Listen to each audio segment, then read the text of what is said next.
Selamat pagi dan salam sejahtera untuk kita semua. Kami dari kelompok 9 akan mempresentasikan hasil diskusi kami dengan judul menganalisis kasus pemanfaatan media dalam praktek pembelajaran. Dengan dosen pengampu, Ibu Rini Herliani, SE MSI AKCA, dan Bapak Jabal Ahsan, SPD MPD.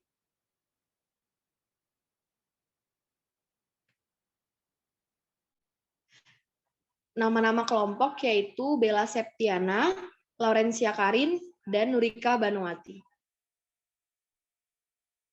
Untuk materi yang pertama mengenai media pembelajaran.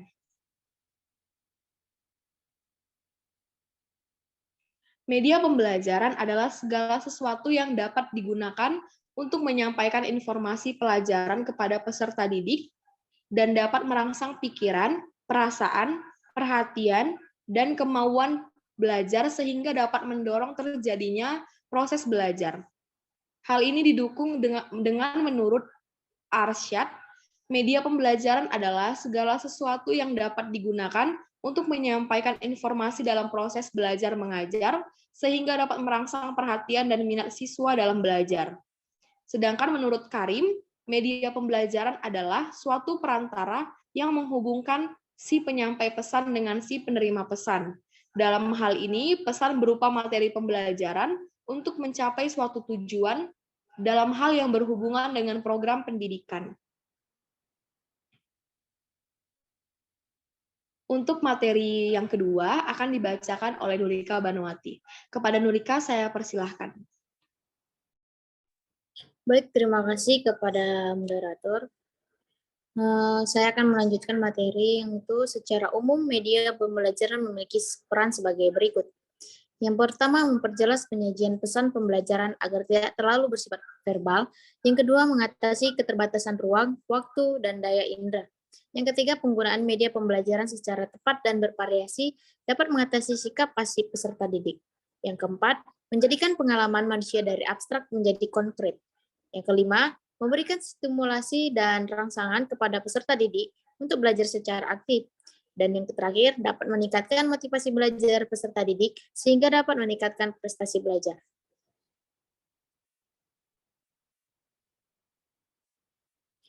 Selanjutnya, manfaat media pembelajaran. Yang pertama, media pembelajaran dapat memperjelas penyajian pesan dan informasi sehingga dapat melancarkan serta meningkatkan hasil belajar. Yang kedua, media pembelajaran dapat meningkatkan dan mengarahkan perhatian siswa sehingga dapat menimbulkan motivasi belajar, interaksi langsung antar siswa dan lingkungannya, dan memungkinkan siswa untuk belajar sendiri sesuai kemampuan dan minatnya. Yang ketiga, media pembelajaran juga dapat mengatasi keterbatasan indera, ruang, dan waktu. Dan yang terakhir, media pembelajaran dapat memberikan kesamaan pengalaman kepada siswa tentang peristiwa-peristiwa yang terjadi di lingkungan mereka, serta memungkinkan terjadinya interaksi secara langsung antara siswa dengan guru, masyarakat, dan lingkungannya. Selanjutnya, langkah-langkah menyusun media pembelajaran. Menurut Dr. Andes Rahmat PhD 2010, dalam bukunya Media Pembelajaran, Suatu Pengantar, beliau memaparkan langkah-langkah pembuatan media pembelajaran sebagai berikut. Yang pertama, membuat ide atau gagasan dan atau pemikiran. Yang kedua, menganalisis kebutuhan dan karakter siswa. Yang ketiga, merumuskan tujuan. Yang keempat, menentukan kerangka isi bahan pelajar. Yang kelima, menentukan jenis media. Yang keenam, menentukan treatment dan partisipasi siswa. Yang ketujuh, membuat sketsa, story atau storyboard. Yang kedelapan, menentukan bahan atau alat yang digunakan. Yang kesembilan, pelaksanaan pembuatan media. Yang kesepuluh, penyuntingan. Yang ke-11, uji coba atau jika mungkin dilakukan. Dan yang terakhir, melaksanakan kegiatan dan mengevaluasinya. Selanjutnya saya kembalikan kepada moderator. Terima kasih.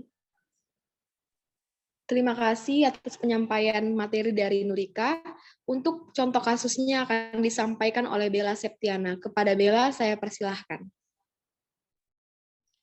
Baiklah, terima kasih untuk moderator. Saya akan melanjutkan. Selanjutnya ada contoh kasus. Di sini kami mengambil contoh kasus pengembangan media pembelajaran akuntansi berbasis multimedia interaktif pada ayat jurnal penyesuaian siklus akuntansi perusahaan jasa di SMK Surabaya. Nah, tujuan pengembangan ini adalah menghasilkan produk berupa produk media pembelajaran akuntansi berbasis multimedia interaktif pada materi ayat jurnal di siklus akuntansi perusahaan jasa di SMK Surabaya. Penelitian ini merupakan penelitian pengembangan dengan menggunakan teori pengembangan model 3D yang dimodifikasi dari Trigararajan Semel yang terdiri dari 3 tahapan, diantaranya define, design, dan develop. Teknik pengumpulan data dalam penelitian ini menggunakan angket. Data yang diperoleh adalah data kuantitatif dan kualitatif. Hasil penelitian menunjukkan skor 79,58% dari validasi ahli materi, 95,33%, dari validasi ahli media sebesar 93,06%, dari uji coba teratas, sehingga secara keseluruhan didapatkan skor presentasi sebesar 89,32%. Dan dapat disimpulkan bahwa media pembelajaran akuntansi berbasis multimedia interaktif ini pada materi ayat jurnal penyesuaian siklus akuntansi perusahaan jasa di Muhammadiyah, SMK Surabaya, sangat layak digunakan. Nah, selanjutnya itu ada pengertian multimedia itu sendiri. Multimedia interaktif dalam kegiatan pembelajaran sangat diperlukan untuk meningkatkan efektivitas dari penyampaian informasi yang diberikan. Media dan sumber terbaik dapat digunakan sebagai sumber media komunikasi dalam pembelajaran adalah multimedia interaktif.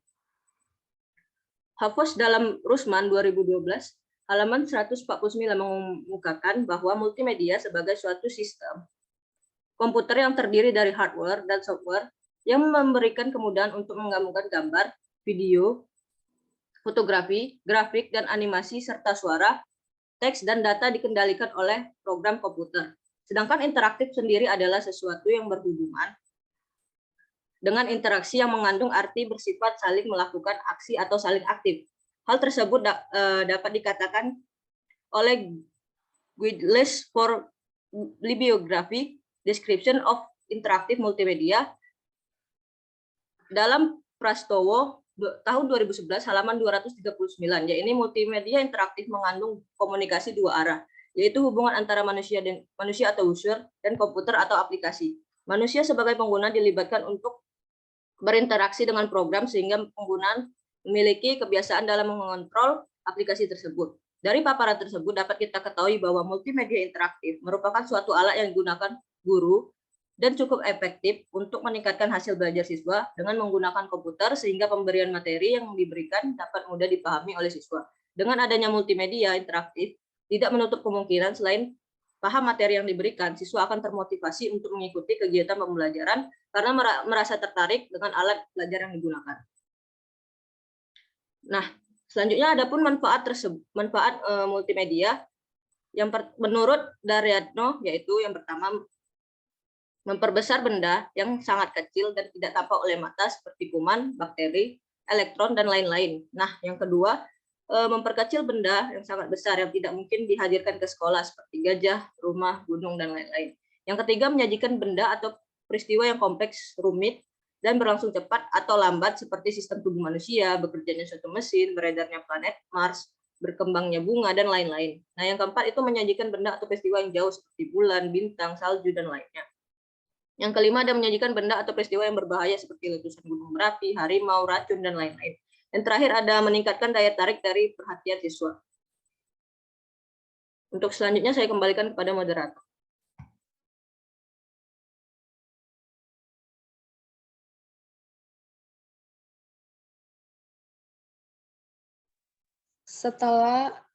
Setelah menyampaikan materi yang berjudul menganalisis kasus pemanfaatan media dalam praktik pembelajaran, kami dapat menarik kesimpulan bahwa media pembelajaran adalah segala sesuatu yang dapat digunakan untuk menyampaikan informasi pelajaran kepada peserta didik dan dapat merangsang pikiran, perasaan, perhatian, dan kemauan belajar sehingga dapat mendorong terjadinya proses belajar. Bahwa multimedia interaktif merupakan suatu alat yang digunakan oleh guru dan cukup efektif untuk meningkatkan hasil belajar siswa dengan menggunakan komputer, sehingga pemberian materi yang diberikan dapat mudah dipahami oleh siswa.